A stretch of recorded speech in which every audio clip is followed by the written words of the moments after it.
नमस्कार, मैं हूं आशीष चित्रांशी और आप देख रहे हैं the news launcher. Mid day मुद्दा विद अशोक वानखेड़े। राहुल और तेजस्वी यादव दनादन सबूतों पर सबूत रख रहे हैं। राहुल दिल्ली में सबूतों का पिटारा लेकर बैठे, तो तेजस्वी यादव पटना में बैठकर सबूतों की बमबारी कर रहे हैं चुनाव आयोग ने ही बयाना उल्टा ले लिया। तेजस्वी यादव के 2 ईपीआईसी नंबर को लेकर के नोटिस क्या जारी किया। तेजस्वी बिहार में जितने 2 ईपीआईसी नंबर वाले नेता हैं सबको ढूंढ मार रहे हैं। वो डिप्टी सीएम से लेके सांसद, विधायक, तोपची, दिग्गज सब सामने आ रहे हैं। किसी 2 ईपीआईसी नंबर है, किसी 4-4 है। ये हालत है। लेकिन इसके बावजूद ज्ञानेश कुमार और उनके मातहत जितने अफसर हैं, मतलब पूरी टीम, उसको सैल्यूट तो बनता है। अगर थेथरई का कॉलम गिनीज बुक में बन जाए एक, तो ऊपर से नीचे तक ज्ञानेश ज्ञानेश ज्ञानेश ज्ञानेश लिखना पड़ेगा। राजीव कुमार भी कहेंगे कि यार हमारा नाम एक आध बार डाल दो। ये हालत कर दी है। जब वो सबूतों की झड़ी लगा रहे हैं, तो ज्ञानेश कुमार फर्जी मतदाताओं के पीछे छिप रहे हैं। कैसे छिप रहे हैं अभी आपको दिखाएंगे। कुछ भी हवा हवाई नहीं। दरभंगा में सिर्फ एक जिले के कुछ हिस्से में जो ग्राउंड पर पड़ताल हुई है, 655 सबूत और निकल आए। इसके अलावा तेजस्वी यादव ने 2 और 4 ईपीआईसी नंबर वाला एक गट्ठर और खोल दिया है। और इसी बीच 14 तारीख बीतने के कगार पर है और 17 तारीख को राहुल गांधी दस्तक दे रहे हैं बिहार में। और दस्तक ये ऐसा नहीं है कि घंटा भर, 10 मिनट, 20 मिनट वाला, फिर बड़ा लंबा मिशन है। तो लाइए भाऊ को जरा सबूतों के साथ इस पर चर्चा हो जाए। स्वागत है भाऊ आपका। मैं खबरों को दिखा देता हूं और फिर शुरू करते हैं सवाल जवाब। लाइए खबर लाइए। तेजस्वी ने दोहरे वोटर कार्ड के सबूत फिर पेश किए। क्या सुन रहा है ईसीआई और supreme court? Question mark. ECI और सुप्रीम कोर्ट सुन रहा है कि नहीं, अभी हम आपको दिखा रहे हैं कि ईसीआई सुन रहा है और क्या जवाब दे रहा है। आप कपार पर हाथ रख लेंगे। बिहार में वोट चोरी का आरोप। दरभंगा में 655 लोगों के नाम एक से ज्यादा बूथ पर दर्ज, मचा बवाल। 655 लोग ऐसे हैं जिनका एक से ज्यादा बूथ पर। कितना, मतलब यहां पर डबल वोटिंग कितनी गुंजाइश है, सोचिए। अब ये जवाब देखिए। मैंने कहा ना कि मतदाताओं और मतदाता नहीं, फर्जी मतदाताओं के पीछे छिप रहे हैं ज्ञानेश कुमार। कोई जगह तो है नहीं और बेशर्म कहीं भी छुप जाते। देखिए क्या लिखा। राहुल गांधी और विपक्षी नेताओं के वोट चोरी के आरोप पर निर्वाचन आयोग ने कड़ा बयान जारी किया है। आयोग ने कहा कि 1 पर्सन 1 वोट का कानून भारत में पहले आम चुनाव 1951-52 से ही लागू है और इसका सख्ती से पालन होता है। चुनाव आयोग ने चुनौती दी कि अगर किसी के पास यह सबूत है कि किसी व्यक्ति ने किसी चुनाव में 2 बार वोट डाला है, तो वो शपथ पत्र के साथ लिखित रूप से आयोग को सौंपे। बिना प्रमाण के भारत के सभी मतदाताओं को चोर कहना गलत है। भारत के सभी मतदाताओं को चोर कहना गलत है। आयोग ने यह भी कहा कि वोट चोरी जैसे अपमानजनक शब्दों का इस्तेमाल करके झूठा नैरेटिव बनाने की कोशिश न केवल करोड़ों मतदाताओं का अपमान है, बल्कि लाखों ईमानदार चुनाव कर्मियों की मेहनत और निष्ठा पर भी सवाल उठाने जैसा है। ये जवाब जो चुनाव आयोग का है, ये भाऊ कहाँ लिखा गया होगा? निर्वाचन नहीं, सदन में लिखा गया, नहीं दफ्तर नहीं में, नहीं कहाँ नहीं। लिखा गया? ये मोदी ब्रांड जवाब है। मोदी ब्रांड जवाब है। वो मोदी की जो स्क्रिप्ट राइटर है नरेंद्र मोदी जी के, वही है। आपको याद होगा मोदी जी को यदि कुछ ने कहा कि आपकी नीच राजनीति करते हैं, तो मुझे नीच कहा, मुझे नीच कहा, मुझे नीच कहा। आपने देखा होगा संसद में जब राहुल गांधी ने कहा कि आपका हिंदुत्व, हमारा हिंदुत्व गौतम बुद्ध का हिंदुत्व है, शांति का, प्रेम का हिंदुत्व है, महात्मा गांधी का हिंदुत्व है, और आपका हिंदुत्व हिंसक है, आग लगाने वाला है। तुरंत प्रधानमंत्री खड़े होकर बोले कि हिंदुत्व को गाली दी, आग लगाने वाला बोला, आग लगाने वाला बोला, आग लगाने वाला बोला। तो ये नरेशन बिगाड़ना इनका काम है। अब यदि यही चुनाव आयोग का ये कहे, तो मुझे चुनाव आयोग के आईक्यू पे, यानी दिमागी जो उनकी क्षमता है, इस पर मुझे बहुत तरस आ रहा है। सवाल ये है कि चुनाव आयोग कहता है कि 2 जगह किसने वोट डाला, ये शपथ पत्र के साथ दे। मेरा चुनाव आयोग को चैलेंज है, चुनाव आयोग शपथ पत्र के साथ दे कि किसी भी मतदाता का 2 जगह नाम नहीं। ये चुनाव आयोग शपथ पत्र पे दे। चुनाव आयोग क्या कहेगा? जो वहां पे फर्जी मतदान पहले हो चुका है, इसके पहले 2024 के चुनाव में, लोकसभा चुनाव में, वो कहां से लाएंगे? कौन मतदाता कहेगा कि मैंने डबल वोट दिया? कौन जाएगा जेल में? सवाल वोट देने का नहीं है, सवाल है चुनाव आयोग की मतदाता सूची का। मतदाता सूची में एक ही दरभंगा का ही किस्सा आपने जो बताया, दरभंगा में वहां पे यदि 600 से ज्यादा वोटर डुप्लीकेट है तो इसका काम किसका? कोई मैं मानता हूं कि तेजस्वी के पास उसके पास मतलब मतदाता पहचान पत्र है, उन्होंने वो डाउनलोड किए हैं। लेकिन क्या तेजस्वी ने 2 जगह से अप्लाई किया था? उप मुख्यमंत्री ने डाउनलोड किए हैं, क्या 2 जगह उप मुख्यमंत्री ने अप्लाई किया था? अभी एक सांसद है, अभी एक विधायक के नाम आए हैं, कई लोग पकड़े गए हैं सत्ता पक्ष के, क्या इन्होंने अप्लाई किया था? मेरा कहना उल्टा है। तेजस्वी यादव ने चुनाव आयोग को नोटिस देना चाहिए। It's a criminal conspiracy against me, यानी तेजस्वी यादव, कि मेरे 2 जगह नाम जबरिया डाले गए चुनाव आयोग द्वारा मुझे बदनाम करने के लिए, क्योंकि उन्होंने तो एक जगह अप्लाई किया, इन्होंने 2 जगह। ये चुनाव आयोग की गलती है, पहले अपने गरेबान में झांके ना। और चोर किसको कह रहे हैं? वोट चोरी इस प्रोसेस को कह रहे हैं, मतदाता को चोर कोई नहीं कह रहा है। आपके मन में चोर है इसलिए आप मतदाताओं पे ढोल रहे हो। सही मायने में चोर तो आप दिखते हो मुझे। जो ये मानने का मतलब, आपको शर्म नहीं आती एक जगह 80 लोग रह रहे हैं? अभी आप ही ने आशीष जी एक जिक्र किया था प्रोग्राम शुरू होने के पहले एक न्यूज चैनल का,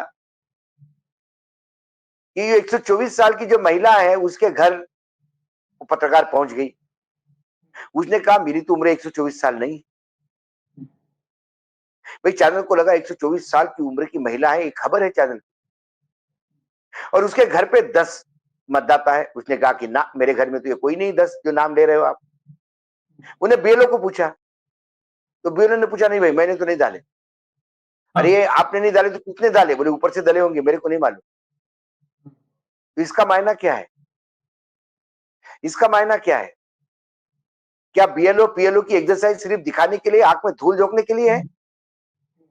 इतने लाख वॉलेंटियर और इतने लाख बीएलओ और पीएलओ काम कर रहे हैं, बीएलओ और बीएलए काम कर रहे हैं, ये सब धूल झुकाने के लिए नौटंकी है। आशीष जी, मैं पहले दिन से मुझे लग रहा था, जो मैं आपसे पहले दिन से एसआईआर के बाद लगातार शेयर कर रहा था एक बात को, कि मतदाता सूची कहीं ऑलरेडी बनी हुई, उस मतदाता सूची को फाइनल ड्राफ्ट के रूप में आएगी, उसको जस्टिफाई करने के लिए नौटंकी का मंथन किया गया है। चुनाव आयोग कहता है कि ये छोटी मोटी गलतियां हैं, एक एक जगह पे एक कॉन्स्टिट्यूंसी में 5000 मत यूपी के हैं, एडजॉइनिंग जिले के। अब मुझे बताइए, जो मतदाता है वो बेचारा गरीब मजदूर है, वो इस बरसात के समय बुआई का काम छोड़ के, खेत का काम छोड़ के दूसरे जिले में जाके, मतलब अपने पास वाले राज्य में जाके उस कॉन्स्टिट्यूंसी में अपना नाम दर्ज करवाएगा? इतनी फुर्सत है उसको? तो आपने कुछ नहीं किया, आपने यूपी से कुछ नाम उठाए और इधर रजिस्टर करवाए, और जो यूपी का नाम का आदमी वहां रजिस्टर है वो वोट भी देने नहीं जाएगा, उसका वोट कोई और दे जाएगा। यह है वोट चोरी। हम ये थोड़ी कह रहे हैं कि यदि एक आदमी का मतदान गोरखपुर में है और दूसरे आदमी का मतदान नोएडा में है, उसी आदमी का एक मतपत्र नोएडा में है, तो आपको लगता है कि वो सुबह वोट डाल के नोएडा तक आ जाएगा गोरखपुर से मत डालने शाम को 5 बजे तक? लेकिन उसका वोट कोई और डालेगा, ये जानते हुए कि ये वहां का है गोरखपुर का, वो तो यहाँ आएगा नहीं, तो उसका वोट डाल के चले जाते हैं। इसको बोलते हैं फर्जी वोटिंग। तो आप कहते हो कि 2 मतदाता 2 जगह कैसे वोट डाले, ये बताओ। मेरा आप पे आरोप है कि 2 जगह मतदाता होते ही कैसे? चुनाव की सूची कौन बनाता है? आप बनाते हैं? कौन बनाता है? सर्वोच्च न्यायालय बनाता है, संविधान ने सूची दी है आपको, संविधान ने अधिकार दिया है सूची बनाने का। सूची कैसी गलत बनी ये बताइए। आरोप ये नहीं है कि डबल मतदान हो रहा है, आरोप ये है कि आपकी सूची फर्जी है। और सूची कैसी फर्जी है, तो जब आप बिहार का बात हुई तो आपने कहा कि ये पहला ड्राफ्ट है, गलतियां हो सकती है, सुधार लेंगे। इसका मतलब आप गलती से सुधारने के बाद जो मतदाता सूची रिलीज करते हैं वो तो फुल प्रूफ है। यही है ना आशीष जी इसका अर्थ। तो फिर कर्नाटक में जिस मतदाता सूची पे मतदान हुआ उसमें इतनी 1 लाख, सिर्फ एक विधानसभा कॉन्स्टिट्यूंसी में 1 लाख फर्जी वोटर कैसे निकले? आपके तो बस क्रिमिनल केस चलने चाहिए। पूरे लोकतंत्र को हाईजैक किया है आपने। चुनाव जितवाने और हरवाने का जुगाड़ करते हैं आप ठेका लेते हैं चुनाव जितवाने का। पुराने जमाने में बूथ कैप्चरिंग का ठेका लेते थे, बाहुबली वैसा क्या आप बाहुबली है क्या नए भारत के? 2014 के बाद क्या चुनाव आयोग एक बाहुबली का काम करने लगा है? माफिया का काम करने लगा है, वोट माफिया। चुनाव की लिस्ट आपकी है, इसकी जवाबदेही आपकी होगी। एक घर में 80 लोग कैसे रह रहे हैं, वो मतदान हुआ कि नहीं हुआ चेक करिए आप, और बताइए कि 80 लोग रह रहे थे लेकिन वहां मतदान ही नहीं हुआ, क्योंकि जो लोग रह रहे हैं वो तो मतदाता है भी नहीं, उनका नाम ही नहीं सूची में। अब जो आप दरभंगा जिले की बात करते हैं, आशीष आश्चर्य की बात है, किसने की कंप्लेंट? कौन है लल्लन? ये बीजेपी का बीएलए है। बीजेपी का आदमी कह रहा है कि फर्जी वोट हो गया साहब दरभंगा में। इसके पहले अनुराग ठाकुर ने कहा कि फर्जी वोट हो रहे हैं, राहुल गांधी के कॉन्स्टिट्यूंसी में फर्जी वोट है, प्रियंका गांधी के कॉन्स्टिट्यूंसी में फर्जी वोट है। यही तो कांग्रेस कह रही है। अब देवेंद्र फडणवीस बोले कि अनुराग ठाकुर फ्रॉड है, कि उधर रायबरेली में चुनाव हार गए इसलिए रोना रो रहा है, बोले कहां गया? गला खराब हो गया क्या? जरा एक आध गोली खाइए, ठंडा ठंडा कूल कूल, और बोलिए कि अनुराग ठाकुर झूठ बोल रहे, चुनाव आयोग को बदनाम कर रहे। मतलब अनुराग ठाकुर कहे रायबरेली में फर्जी वोटिंग हुआ तो आप तालियां बजाए, और कर्नाटक सेंट्रल में हुआ, महाराष्ट्र में हुआ, तो फिर निष्पक्ष चुनाव आयोग के सामने खड़े हो जाए आप प्रवक्ता बन के। महाराष्ट्र की सरकार तो चल नहीं रही आपसे, प्रवक्ता बनने चले चुनाव आयोग के। हद हो गई। और चुनाव आयोग ने तो बेशरम की सारी, मतलब बेशर्मी की तो सारी हदें लांग कर। कौन बोल रहा है मतदाताओं को चोर भाई? मतदाता ईमानदार है तभी 140 पे ले आए हैं बीजेपी को, वो तो 180 पे लाए थे। ये आपकी मेहरबानी है 180 240 पे आए। और आप कहते हैं कि मतदाताओं को चोर कहा? किसी पार्टी ने मतदाताओं को चोर नहीं कहा। मतदाता तो आत्मा है इस लोकतंत्र की। उस आत्मा के साथ फर्जीवाड़ा कौन कर रहा है? आप कर रहे हैं। मरे हुए लोगों को जिंदा कौन कर रहे हैं? आप कर रहे हो। जिंदा लोगों को कौन मार रहे हैं? आप मार रहे हैं। आपको शर्म नहीं आती? इसमें विपक्ष क्या कहेगा? इसमें राहुल गांधी क्या कहेंगे? इसमें एक बात एक बात, अगर अगर भाजपा भी कह रही है कि वायनाड में, रायबरेली में, कन्नौज में फर्जी मतदाता हैं, और कांग्रेस भी कह रही है कि फला फला जगह फर्जी मतदाता है, इस मामले में मुझे लगता है आम सहमति है। बिल्कुल आम सहमति है। अरे भाई दरभंगा में तो बीजेपी का, दरभंगा में ये लल्लन सिंह आरजेडी जनता दल यूनाइटेड वाला नहीं है, ये बीजेपी का पीएलए है। हाँ, बीजेपी का पीएलए है जिसने उसने खुद जिला अधिकारी को लिखा है कि साहब ये फर्जी मतदान हो रहा है यहाँ पे। मतलब ये फर्जी सूची है, 650 लोग डबल हो गए। कौन जिम्मेदार इसके लिए? हम ये मैं बोल रहा हूँ कि 280 सीटों में से एक अलग लाइन पे कि ये तो पूरा का पूरा देश में अवैध सरकारें चल रही हैं। हम तो दोनों की बात मानते हैं, राहुल गांधी की पहले माने थे और अनुराग ठाकुर की अब मान ले रहे हैं, दोनों की बात मान लेते हैं। तो इस देश की सारी सरकारें अवैध सरकारें चल रही हैं, सारी सरकारें, चाहे वो सत्ता पक्ष की। तो हम मैं बोल रहा हूँ कि यदि रायबरेली में फर्जी वोट निकलता है और इसके मायने प्रियंका गांधी का चुनाव कैंसिल होता है तो फिर नरेंद्र मोदी जी का भी चुनाव कैंसिल होगा, राहुल, क्योंकि हाँ, बनारस हाँ, में भी फर्जी है। हाँ, हाँ, अनुराग का भी होगा क्योंकि उसके यहाँ भी फर्जीवाड़ा हुआ है। हर कॉन्स्टिट्यूंसी में ऐसे आंकड़े हैं। तो सारा इस्तीफा दे दो, फिर से चुनाव लड़ो एक बार। हाँ, और ये और और सर्वोच्च न्यायालय थोड़ा सा काम साइड को करके एक बार सूची बनवा ले देश की, यही सेम एक बार सब काम रोको, क्योंकि या देश एक रहेगा कानून तब बना तो दे, या अधिकार कानून मिलेगा। बना दे कि मतदाता सूची गलत पाने पर चुनाव आयोग के आयुक्तों को आजीवन कारावास हो जाएगी। करवा हाँ, दीजिए ये जरा। हाँ, ये लोकतंत्र के आत्मा के साथ खेलने के लिए इनको खुला छोड़ दिया। हाँ, ये पॉलिटिकल राजकीय व्याभिचार है ये, मतदाता सूची के साथ खेलना। सारी दुनिया कह रही थी कि 1 महीने में नहीं हो सकता इंटेंसिव पुनर्निरीक्षण जो है आपका, संघन पुनर्निरीक्षण नहीं हो सकता 1 महीने में। आप में एक बहुत कीड़ा था, आप कह रहे थे कि नहीं नहीं इतने लाख वॉलंटियर्स है, ये है वो है। आप तो शपथ पत्र दे रहे थे। आप बताइए इतना फर्जीवाड़ा कैसा हो रहा है? जवाबदेही आपकी है। मतलब उल्टा चोर कोतवाल को डांटे।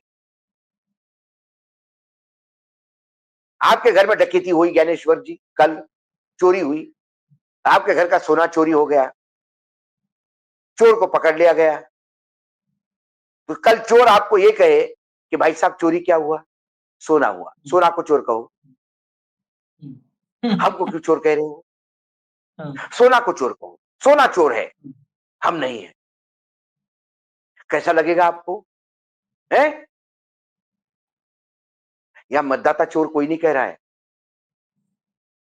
मतदाता ये नाम आपके मुंह से शोभा नहीं देता, बहुत पवित्र आत्मा है ये लोकतंत्र की। और आपने लोकतंत्र को पलीता लगा दिया फर्जीवाड़ा कर करके। और आपको शर्म भी नहीं आती, और माफी मांगनी चाहिए देश से। आप क्या मांग रहे हैं? वो विपक्ष से माफी, माफी मांगो, माफी मांगो। विपक्ष ने तो आपका नग्न चेहरा सामने रख दिया है, एक विद्रूप चेहरा सामने रख दिया है।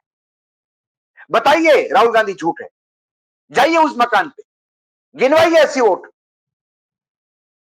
राहुल गांधी को राजनीति से संन्यास ये देश दिलवाएगा। वहां तो मूर्खतापूर्ण कैमरा बात जा कर रहे चुका है। मैं कुछ और सबूत दिखा देता हूँ। जब सबूत ही आ रहे हैं तो सबूत देखे, देश देखे।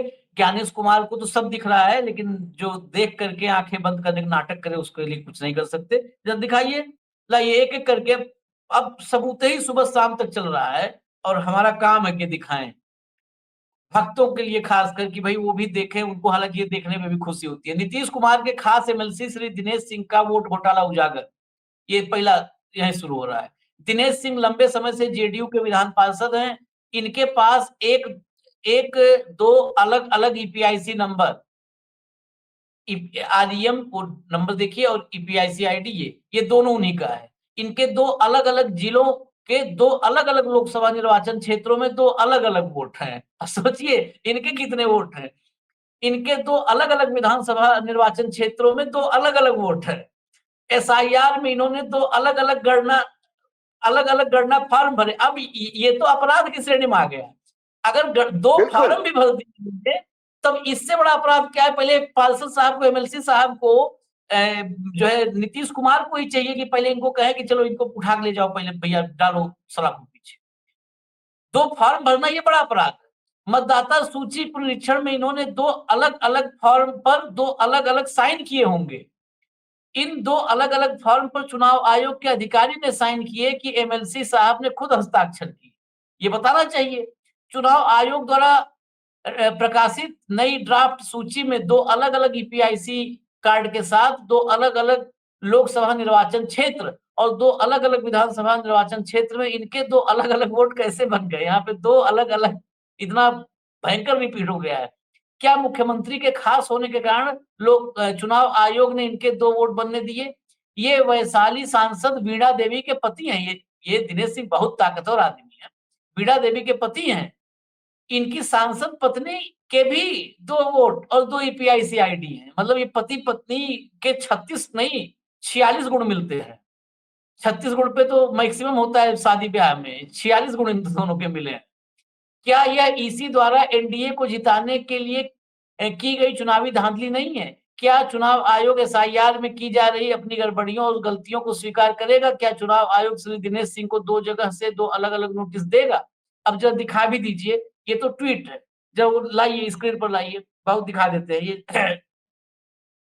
हाँ, ये देखिए, ये एक में दिनेश सिंह लिखा है और एक में दिनेश प्रताप सिंह लिखा है। एक में गणेश सिंह जो है पिता का नाम है और एक में गणेश प्रसाद सिंह है। देखिए गजब है, दिनेश सिंह, दिनेश प्रसाद सिंह, गणेश सिंह, गणेश प्रसाद सिंह। एक है जो है 94 नंबर विधानसभा में और एक है 98 नंबर की विधानसभा में। एक है मुजफ्फरपुर लोकसभा में और एक है वैशाली लोकसभा में। ये देखिए, और दोनों के पीआईसी नंबर अलग-अलग हैं। दोनों के अलग-अलग पीआईसी नंबर हैं। ये सामने अब इससे ज्यादा क्या सबूत कोई दिखाएगा, क्या लेकर के आएगा? नहीं आगे नहीं चलिए नहीं, अगला। इसमें देखिए, दिनेश सिंह हाँ, को, यदि दिनेश सिंह पे आरोप है कि उन्होंने 2 जगह अलग-अलग फॉर्म भरे, आशीष, इसमें दिनेश सिंह को चुनाव आयोग को नोटिस देना चाहिए हाँ, कि मेरे नाम से फॉर्म किसने भरे, कृपया उनको हाँ, ट्रेस किया जाए। हाँ, मुझे बदनाम करने की ये साजिश हो रही है। मैंने तो एक ही जगह फॉर्म भरा, एक ही जगह साइन किया। दूसरी जगह हाँ, किसने साइन किया ये देखिए और कड़ी उस पे वो ले लीजिए। अफिडेविट भी देना चाहिए साथ में। हुँ, आप नोटिस दो चुनाव आयोग को। चुनाव आयोग के हुँ, खिलाफ क्रिमिनल कंस्पेरेसी का एक केस चलाओ कि हुँ, राजनीतिक हत्या करने का प्रयास हो रहा है। हुँ। जी, ये पूरा वोटर लिस्ट में देखिए दर्ज है। हालाँकि इस समय चुनाव आयोग में जो है ना वो कलम की स्याही सूख गई है, तो नए पेन का हुँ, ऑर्डर दिया है, इसलिए अभी दिनेश सिंह को या वीणा देवी को नोटिस नहीं जारी कर पाएँगे क्योंकि कलम ही हुँ, पेन में स्याही सूखी हुई है। अगला ट्वीट हुँ। लाइए, तेजस्वी का अगला ट्वीट लाइए। अगला ट्वीट लाइए, ये तो दिखा दिया, ये तो दिखा दिया, ये तो सब आ गया, देश के सामने आ गया, बिहार के सामने आ गया। ट्वीट अगला लाइए, फिर फोटो दिखाएँगे। ये देखिए, देर रात्रि एनडीए सांसद वीणा देवी ने मतदाता सूची में फर्जीवाड़े से संबंधित एक और खुलासा। श्रीमती वीणा देवी जी वैशाली से एनडीए की सांसद हैं। इनके पास 2 अलग-अलग ईपीआईसी आईडी, दोनों आईडी सामने हैं। इनके 2 अलग-अलग जिलों में 2 अलग-अलग लोकसभा निर्वाचन क्षेत्रों में 2 अलग-अलग वोट। इनके 2 अलग-अलग विधानसभा क्षेत्रों में अलग-अलग वोट। 2 अलग-अलग ईपीआईसी में 2 अलग-अलग उम्र। एसआईआर में इन्होंने 2 अलग-अलग गणना फॉर्म भरे। मतलब वो मैंने कहा था ना 36 गुण मिलते हैं, 46 मिले हैं, सब सेम। चलिए, नेक्स्ट ट्वीट लाइए, फोटो नहीं, अब तो फोटो तो सब दिख ही रहा है, फोटो सब हमारे पास दस्तावेजों में तो है ही है ना। इनको इसमें समझ में आ रहा है, फोटो में समझना मुश्किल होता है, दर्शकों को दिखता नहीं है टेक्स्ट। ये देखिए, आज एक और खुलासा देखिए, श्रीमती निर्मला देवी बीजेपी की बड़ी नेत्री और मुजफ्फरपुर की मेयर हैं। इनके पास 2 ईपीआईसी नंबर फला-फला है। इनके एक ही विधानसभा में 2 अलग-अलग बूथ पर अलग-अलग वोट हैं। एक ही विधानसभा में 2 बूथ पर वोट है इनका। 2 अलग-अलग ईपीआईसी कार्ड में इनकी 2 अलग उम्र है। एसआईआर में इन्होंने अलग-अलग फॉर्म भरे। मतदाता सूची पुनरीक्षण में इन्होंने 2 अलग-अलग फॉर्म पर अलग-अलग साइन किए। इनके अलग-अलग फॉर्म पर चुनाव आयोग ने भी साइन किए हैं या मेयर ने खुद साइन किए हैं, ये बताएँ।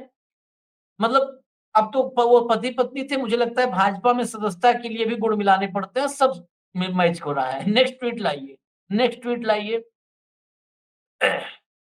फटाफट ले आइए नेक्स्ट ट्वीट, फिर भाव के पास चलें। ये देखिए अब है मोदी जी के खासम-खास बिहार के उप मुख्यमंत्री विजय सिन्हा। ये हमने आपको बताया था, लेकिन जब एक साथ दिखा रहे हैं ज़ख़ीरा सबूतों का तो इसको भी देख लीजिए। विजय सिन्हा हैं, इनके पास भी 2 ईपीआईसी है, एक लखीसराय में है, एक पटना जिले में है। ट्वीट दिखा दीजिए आप, हम भाऊ के पास चलते हैं। भाऊ, इतना सारा, अच्छा ये सारे ऐसे लोग हैं कि जो जागरूक, अगर ये कहें कि हम जागरूक नहीं हैं, गलती से हो गया, तो ये हज़म भी होने वाला नहीं है।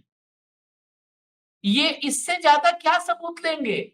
और फिर कहोगे कि हमको चोर मत कहो, मतदाताओं को चोर कह रहे हो आप। नहीं, नहीं, ये हुँ, डकैत है। चोर, उन्होंने सही हुँ, कहा, चोर ये शब्द छोटा है चुनाव आयोग के लिए। हुँ, हुँ, चुनाव आयोग लोकतंत्र में डकैती कर रहा है यदि चुनाव हुँ, आयोग अपने इन गलतियों से भाग रहा है। और हुँ, छोटी-मोटी गलतियाँ यदि ये है कि दरभंगा जैसे एक एक एक बूथ पर उन्होंने 600 से ज्यादा मतदान पकड़ा है, तो पूरे बिहार में क्या हो सकता है? यदि 1 लाख फर्जी मतदाता कर्नाटक के सेंट्रल बैंगलोर लोकसभा क्षेत्र के एक विधानसभा क्षेत्र महादेवपुरा में पकड़े जाते हैं, 1,02,50 फर्जी मतदाता, तो पूरे कर्नाटक में क्या होगा? इससे आप अंदाजा लगा सकते हैं। चावल देखने के लिए पूरे चावल दबा के नहीं देखना पड़ता, चावल का एक दाना बता देता है चावल पक गया है। इस महादेवपुरा ने नंगा कर दिया है कि चुनाव आयोग ने कर्नाटक में लोकसभा के कैसे हाईजैक कराया। तो ये आरोप है। चुनाव आयोग ये नहीं कहे कि एफिडेविट दे, चुनाव आयोग सिर्फ बताए कि जो मतदाता सूची पे आपने मतदान करवाया वो इतना फ्रॉड क्यों निकला। छोटी मोटी गलतियां तो सर्वे में हो गई, पहला ड्राफ्ट दिया, अब उसके बाद आप दूसरा ड्राफ्ट ला रहे हो, उसके बाद आप कर रहे हो, सब अपनी जगह पे है। लेकिन इसके बाद का क्या, अब का क्या, ये बता दें। क्या चुनाव आयोग इस बात की गारंटी लेगा कि 1 सितंबर को जो लिस्ट आएगी जिसमें चुनाव होगा उसमें कोई डिस्क्रिपेंसी नहीं होगी? चुनाव आयोग क्या ये एफिडेविट देगा सर्वोच्च न्यायालय में? और उसके बाद सर्वोच्च न्यायालय कहेगा उसके बाद भी उस सूची में कुछ गड़बड़ी पाई गई तो पूरा चुनाव विधानसभा का रद्द करेंगे? क्या कर सकता है चुनाव आयोग? क्या सर्वोच्च न्यायालय ऐसा? मुझे दया आती है न्यायपालिका पे। न्यायपालिका ने कहा कि उनका एसआईआर करना उनका अधिकार है और प्रोसेस किस तरह से करे ये उनका अधिकार है। तो फिर चुनाव आयोग यदि अपने मनमानी तरीके से यदि लोकतंत्र पे बलात्कार कर रहा हो तो क्या न्यायपालिका आंख बंद करके देखेगी? सवाल ये है। यदि लोकतंत्र के जो सबसे बड़ा यज्ञ होता है चुनाव, लोकतंत्र की आत्मा होती है मतदाता जो उसको मतदान करता है, यदि उस आत्मा के साथ खिलवाड़ करता है चुनाव आयोग, हो सकता है ज्ञानेश कुमार ने नहीं किया हो, गलती से हो गया हो, तो ज्ञानेश कुमार को फिर अपना पूरा सिस्टम चेक करना चाहिए। क्या ये सिस्टम ठीक है या गलत है? पूरा सिस्टम ही बार बार क्यों गलत हो रहा है? इतना इंटेंसिव करने के बाद भी इतने बड़े बड़े ब्लंडर क्यों सामने आ रहे हैं? ये ऊपरी तौर पे हुआ या आपने एक फर्जी चुनाव लिस्ट पहले से चुनाव सूची तैयार कर रखी है, उसको जस्टिफाई करने के लिए नौटंकी की? सवाल कई होंगे क्योंकि चुनाव आयोग अपने तरफ से कुछ सामने नहीं आता।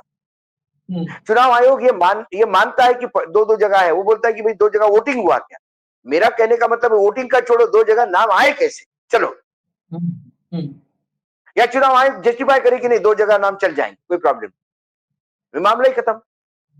हाँ, चुनाव आयोग सबको कहे तुमको जितने जगह जस्टिफाई करना है कर लो यार। तुम एक बार अयोध्या जाके आए थे अशोक जी, चलो अयोध्या हनुमानगढ़ी गए थे तो वहां पे भी तुम्हारा नाम। बहुत जाते हो पुणे में एक तुम्हारा नाम, नागपुर में एक तुम्हारा नाम, मुंबई में एक तुम्हारा नाम, उड़ीसा में एक तुम्हारा नाम, रायपुर में एक तुम्हारा नाम, गुजरात में, तमिलनाडु में, आंध्र में, बंगाल में। मैं तो सारे राज्य घूमता हूँ आशीष जी, मैं तो लगातार घूमता ही रहता हूँ, तो मेरा कितने जगह नाम होना चाहिए और जस्टिफाई होना चाहिए। भाई आपका उड़ीसा से क्या मतलब? अरे रायपुर गया हूँ, भगवान जगन्नाथ की पूजा करके आया हूँ, मेरा क्यों नहीं होगा नाम वहां पे? लेकिन इतने जगह जाओगे कैसा वोट डालने? अरे मैं किसी को फोन कर दूंगा, डाल देगा मेरा वोट, क्या फर्क पड़ता है? यही तो चल रहा है ना, तो इसको कानून बनाइए। इसमें एक और हिडन, मैं अब वक्त हो गया लेकिन एक और, क्योंकि सुप्रीम कोर्ट में ये बात आई और लेकिन इसको वन आई और गई हो। वोट, एक व्यक्ति एक मत, ये शब्द दोहराने का नैतिक अधिकार इस देश के चुनाव आयोग का खत्म हो चुका है। नहीं, जिस भरे पड़े जहां हमारे हमारे हमारे हमारे बाबा साहेब आम्बेडकर ये हमारे रोल मॉडल है, तमाम देशवासियों के, वंचित लोगों के रोल मॉडल है। विश्व में जब कालों को और महिलाओं को भी अधिकार नहीं था, तब इस देश के भिखारियों को भी अधिकार देने वाले उस महामानव का अपमान है यदि आप आपके मुंह से ये शब्द निकालते हैं और आप कहते हैं कि एक व्यक्ति एक वोट, ये हमारी परंपरा है। झूठ बोलते हैं आप, क्योंकि मतदाता सूची आप बनाते हैं और उस मतदाता सूची में यदि गड़बड़ हो गई तो ये आपका दायित्व है, आपको सजा मिलनी चाहिए इसकी। संवैधानिक पद पे बिठाया किसने आपको? यदि आपको सजा नहीं दी जा सकती तो जिसने बिठाया उसको सजा होनी चाहिए। एक एक खबर पर हालांकि वक्त हो गया, जो विषय था, लेकिन उसमें जोड़ना जरूरी है। मतदाता सूची तैयार थी, आप शुरू से बात कर रहे हैं, लेकिन ये ड्रामा किया गया। इस ड्रामे की वजह क्या है? जो सुप्रीम कोर्ट में एक बात रखी योगेंद्र यादव ने, उससे कुछ ना कुछ वो रिलेट हो रहा है। हालांकि उसको पूरी तरह दबा दिया गया, कहीं चर्चा नहीं आया। योगेंद्र यादव ने बहुत कुछ कहा था, लेकिन उसमें मुझे एक बात समझ में आई। ये चुनाव आयोग ने रखा है, सुप्रीम कोर्ट में दलील दी कि अगर मान लिया कहीं पर मिस्टेक है तो हम तो अपील करने का अधिकार देते हैं। अपील करेगा आदमी और हम रेक्टिफाई कर देंगे, करेक्ट कर देंगे। लेकिन यहीं पर असली खेल है। आखिरी तारीख 25 सितंबर, जो टेंटेटिव मतलब आ रहा है, हो सकता है 24 हो या 26 हो। 25 सितंबर तो आ गई तारीख। 25 सितंबर आखिरी तारीख होगी जो है फाइनल मतदाता सूची प्रकाशित होने की। हाँ, फाइनल प्रकाशित होने की, वो मतलब फुल एंड फाइनल क्लोज हो जाएगा, मतदाता सूची क्लोज 25 सितंबर। और जो टेंटेटिव तारीख आ रही है वो 1 या 2 अक्टूबर, 3 अक्टूबर, मतलब यही होगा, 1 अक्टूबर 2 अक्टूबर के आसपास, जब चुनाव आचार संहिता लागू हो जाएगी बिहार में, मतलब वहां पर चुनाव का ऐलान हो जाएगा। वो ऐलान होते ही फ्रीज हो जाता है, फिर वोटिंग लिस्ट जो है, वोटर लिस्ट फ्रीज हो जाती है, फ्रीज हो गई, उसमें कुछ नहीं हो सकता। 25 सितंबर को जब आखिरी मतदाता सूची प्रकाशित होगी, फाइनल प्रकाशित होगी, तो 7 दिन के अंदर कौन सा अपील होगा और कौन सा रेक्टिफिकेशन होगा और करेक्शन होगा, बस 7 दिन, 8 दिन, यही। 9 दिन के भीतर क्या होगा? और क्योंकि उसमें आशीष, आशीष, सबसे बड़ा खतरा, मान लीजिए आशीष चित्रांशी चुनाव लड़ना चाहते हैं। मान लीजिए हमारी महत्वाकांक्षा जग गई, चुनाव लड़ेंगे भाई, बहुत लोग लोकप्रिय हो गए हैं, हम चुनाव लड़ना चाहते हैं। 25 को जो सूची आई उसमें मेरा नाम गायब है। उसके पहले तो हमें पता नहीं, फाइनल सूची आएगी, वो फाइनल है। जब फाइनल आई तो गायब है।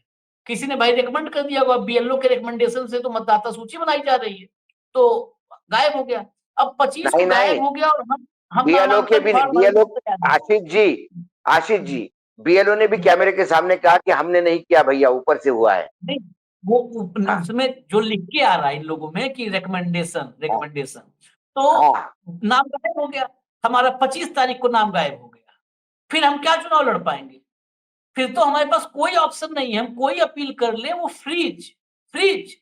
और जो फ्रीज हो गई मतदाता सूची, तो अपील हम कर देंगे, वो अपील अगले साल या 5 साल बाद फिर होगी। तो इसमें तो ये बड़ा खतरा ये भी है, ये खतरा है, होगा नहीं होगा ये सामने आएगा, कि बड़े पैमाने पर जो कैंडिडेट्स हैं प्रत्याशियों के, पता चला वही कैंडिडेट्स ही नहीं रहे, अब नया कैंडिडेट खोजो नए सिरे से। हाँ? बिल्कुल होगा ये, बिल्कुल होगा। हाँ। हम्म। उसके बाद मुझे एक एक और, अभी हाल ही में मैं उत्तराखंड हाई कोर्ट का एक फैसला पढ़ रहा था, हम्म। 2 मतदाता सूची वाला। हम्म। उसपे भी एक कार्यक्रम शायद हम करेंगे। हाँ उसमें हाँ। कोर्ट ने एक बात कही कि यदि कोई का किसी का नाम 2 जगह पाया गया तो उसका, यदि वो निर्वाचित सदस्य है तो उसका निर्वाचन रद्द करेंगे। हम्म। हम्म। तो ये कौन तय करेगा कि 2 जगह उसी उम्मीदवार ने फॉर्म भरा है कि उसको बदनाम करने के लिए, निपटाने के लिए चुनाव आयोग ने खेल करा है? हम्म। तो फिर आप तेजस्वी यादव को 3 जगह से बता दीजिए फाइनल सूची में। अब तेजस्वी यादव अपनी पार्टी चलाएगा, चुनाव का प्लानिंग करेगा, बाकी काम करेगा कि मतदाता सूची स्कैन करता रहे।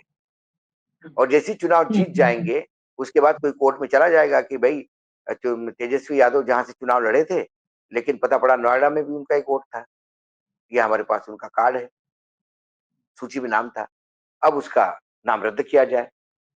कई जगह हाईकोर्ट का वो एक लाइन का जो रेफरेंस है, उसने रोंगटे खड़े कर दिए। तो कई चीजें, ये चुनाव लिस्ट जो है, ये विपक्षियों को निपटाने का एक हथियार सत्ता पक्ष अपने हाथ में ले रहा है।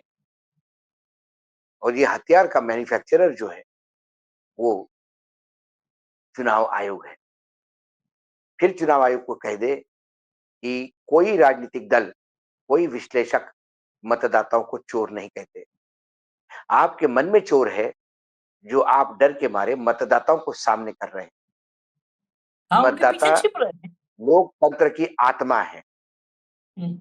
मतदाताओं के साथ खेल और डकैती आप करवा रहे हैं, जिसके लगातार सबूत विपक्ष रोज परोस रहा है। हम्म। आपकी औकात नहीं आप उसका जवाब दें, तो आप कहते हैं कि मत चोरी जैसा शब्द मत उपयोग कीजिए। यकीनन ये डकैती है, चोरी नहीं। विपक्ष को शायद बिल्कुल, इसका अंदाजा नहीं। बिल्कुल। मिड डे मुद्दा में इतना ही, लेकिन ये जो चुनावी लोकतंत्र में इतना फर्जीवाड़ा है, इस फर्जीवाड़े की सफाई की कोशिश में जितना भी, मतलब बहुत छोटी भूमिका हम लोगों की है, लेकिन उस भूमिका हुँ, को जितना शिद्दत से हम निर्वहन उसका कर पाएँगे, करेंगे और अंतिम तक करेंगे। फिलहाल इजाज़त दीजिए, अगली खबर फिर लेकर के आएँगे इसी चुनावी लोकतंत्र के तमाम खेलों पर और ख़ासकर लोकतंत्र में जनादेश के किडनैपिंग पर।